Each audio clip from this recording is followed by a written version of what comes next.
Hi guys, welcome back. Today I'm going to share with you all a smoky eye makeup look appropriate for women over 40s. So let's get started.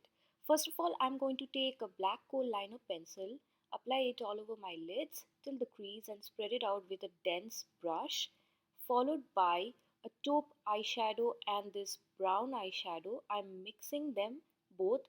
So how I do it is, first I apply the taupe eyeshadow and then I apply the deeper shade on top of it and then blend out on the crease line for a diffused look.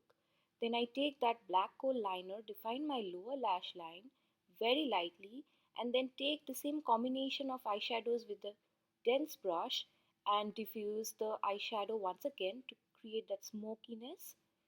Then I'm going to apply my mascara followed by false lashes. I'm using Ardell Wispy's false lashes and taking this beautiful warm tone shimmery shade. You can see I'm dabbing it on my lids to add that glam factor.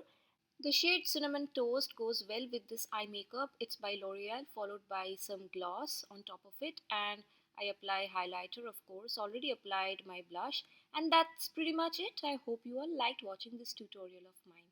Thanks for watching.